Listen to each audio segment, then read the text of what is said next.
Hai sahabat-sahabat Guru Singa dimanapun kalian berada, semoga kalian sehat selalu ya. Indonesia pernah berduka, Indonesia pernah bersedih, Indonesia bahkan pernah sampai di titik paling rendah.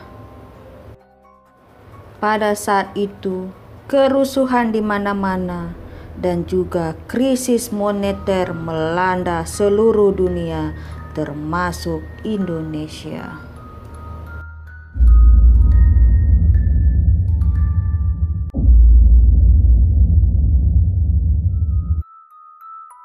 Tragedi Semanggi menunjukkan kepada dua kejadian protes masyarakat terhadap pelaksanaan dan agenda sidang istimewa MPR yang mengakibatkan tewasnya warga sipil.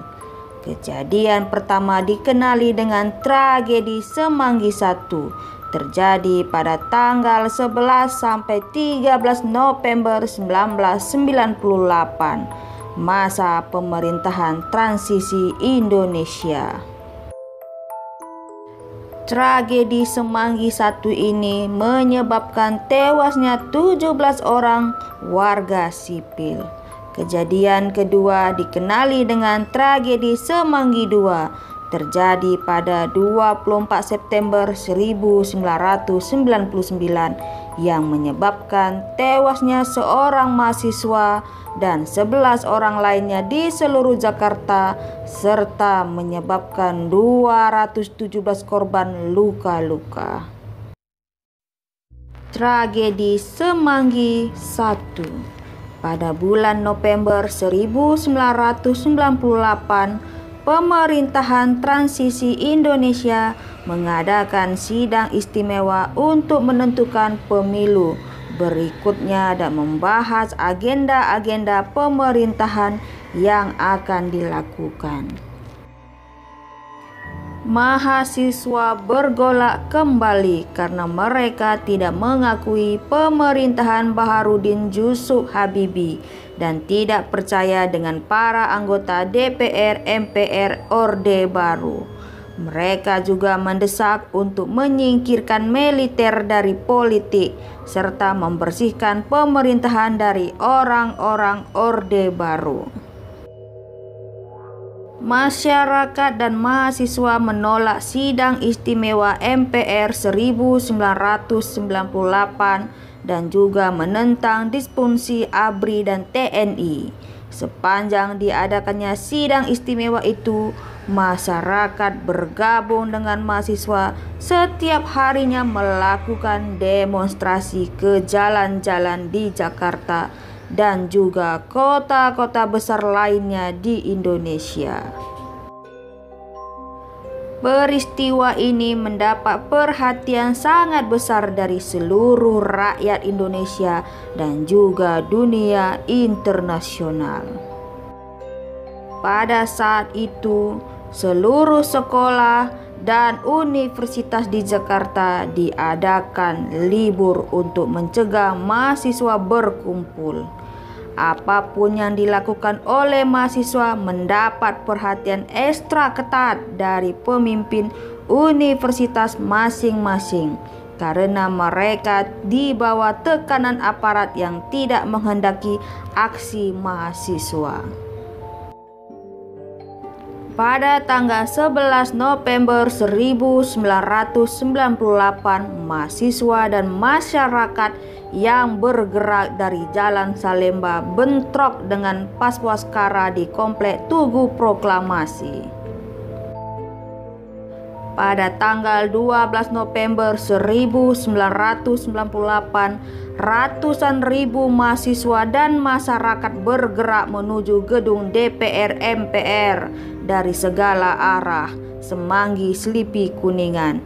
Tetapi tidak ada yang berhasil menembus ke sana karena dikawal dengan sangat ketat oleh tentara, Brimob dan juga Paswakara. Pada malam harinya terjadi bentrok di daerah Selipi dan Jalan Sudirman. Puluhan mahasiswa masuk rumah sakit. Ribuan mahasiswa dievakuasi ke Atmajaya. Satu orang pelajar yaitu Lukman Firdaus terluka berat dan masuk rumah sakit. Beberapa hari kemudian ia meninggal dunia. Lalu keesokan harinya, Jumat 13 November 1998, mahasiswa dan masyarakat sudah bergabung dan mencapai daerah Semanggi dan sekitarnya. Bergabung dengan mahasiswa yang sudah ada di kampus Universitas Atmajaya Jakarta. Jalan Sudirman sudah dihadang oleh aparat sejak malam hari dan pagi hingga siang hari. Jumlah aparat semakin banyak guna menghadang lajunya mahasiswa dan masyarakat. Kali ini mahasiswa bersama masyarakat dikepung dari dua arah sepanjang Jalan Jenderal Sudirman dengan menggunakan kendaraan lapis baja. Jumlah masyarakat dan mahasiswa yang bergabung diperkirakan puluhan ribu orang, dan sekitar jam 3 sore kendaraan lapis baja bergerak untuk membubarkan massa, membuat masyarakat melarikan diri.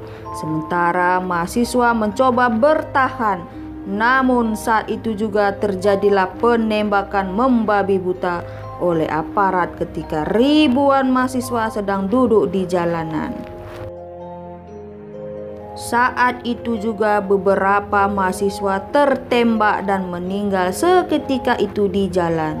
Salah satunya adalah Teddy Wardani Kusuma, mahasiswa Institut Teknologi Indonesia yang merupakan korban meninggal pertama pada hari itu. Mahasiswa terpaksa lari ke kampus Universitas Atmajaya untuk berlindung dan merawat kawan-kawan sekaligus masyarakat yang terluka.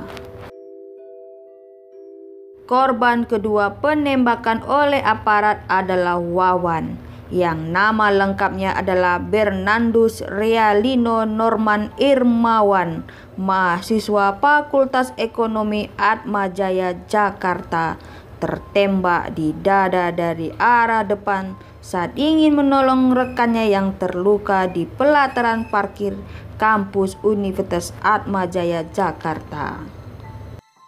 Mulai dari jam 3 sore sampai ke jam 2 pagi terus terjadi penembakan terhadap mahasiswa di kawasan Semanggi dan penembakan ke dalam kampus Atmajaya. Semakin banyak korban berjatuhan, baik yang meninggal tertembak maupun terluka. Gelombang mahasiswa dan masyarakat yang ingin bergabung terus berdatangan dan disambut dengan peluru dan gas air mata oleh aparat. Sangat dahsyatnya peristiwa itu sehingga jumlah korban yang meninggal mencapai 17 orang korban yang meninggal pada saat itu. Sementara 456 korban mengalami luka-luka, sebagian besar akibat tembakan senjata api dan pukulan benda keras, tajam dan tumpul. Mereka ini terdiri dari mahasiswa, pelajar, wartawan, aparat keamanan, dan anggota masyarakat lainnya yang berbaur di suasana tersebut. Bahkan ada salah satu korban yang berusia 6 tahun terkena peluru nyasar di kepalanya bernama Ayu Ratnasari. Tragedi Semanggi II. Pada tanggal 24 September 1999, untuk yang kesekian kalinya tentara melakukan tindak kekerasan kepada aksi-aksi mahasiswa.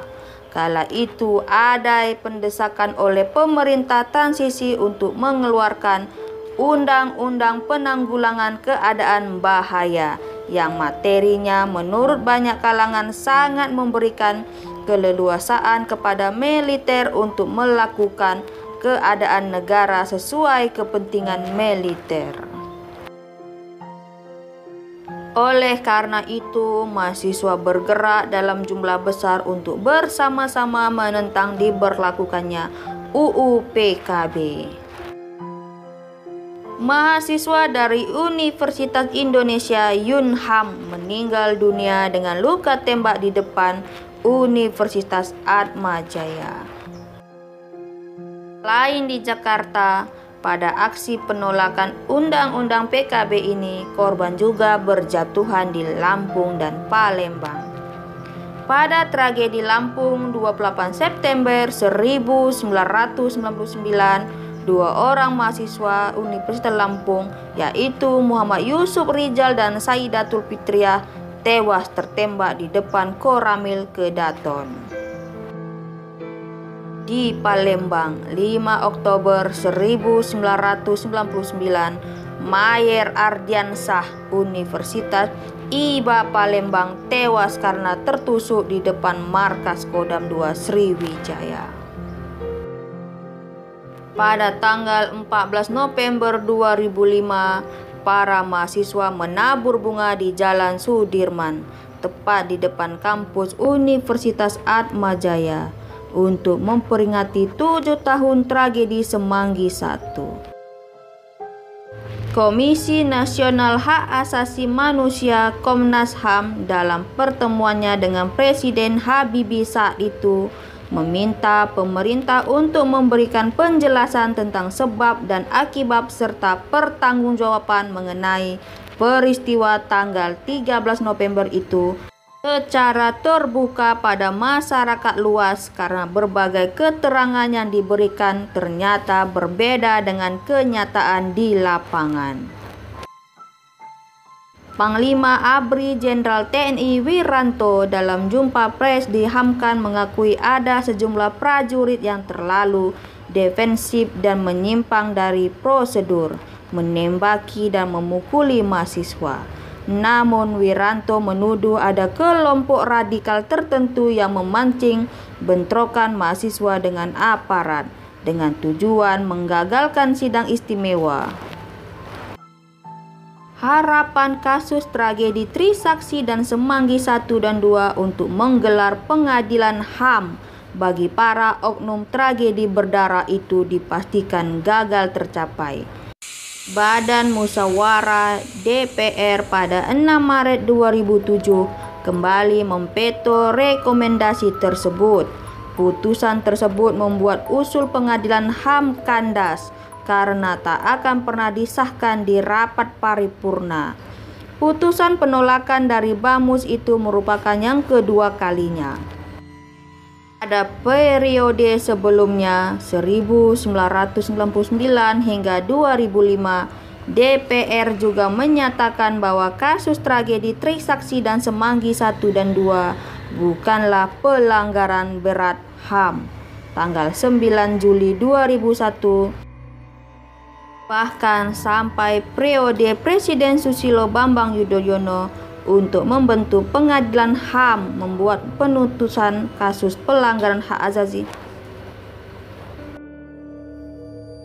Bahkan sehingga periode Bapak Presiden Susilo Bambang Yudhoyono untuk membentuk pengadilan HAM membuat penuntasan kasus pelanggaran hak asasi manusia Trisakti dan Semanggi semakin tidak jelas.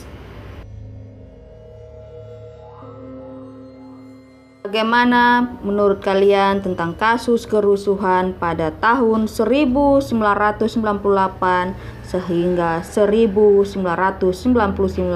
yang lalu? Kalian boleh komentar di bawah. Mari kita berdoa bersama-sama untuk ketenangan roh-roh orang-orang yang terkorban dalam kerusuhan ini. Mari juga kita berdoa semoga Tuhan memberikan kesejahteraan kepada rakyat Indonesia dan juga negara Indonesia untuk kedepannya. Semoga Indonesia semakin maju jaya dan dijauhkan dari orang-orang yang berhati busuk dan berhati tidak berkemanusiaan, agar rakyat Indonesia bisa hidup damai dan tenang. Semoga Indonesia semakin di depan, Semoga Indonesia semakin maju. Semoga Indonesia selalu dalam lindungan Tuhan dan dijauhkan dari segala bencana yang merugikan masyarakat Indonesia maupun di luar Indonesia.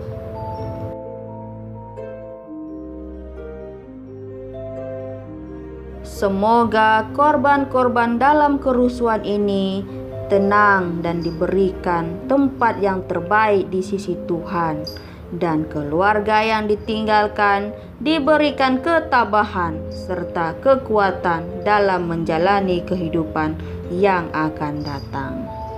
Amin.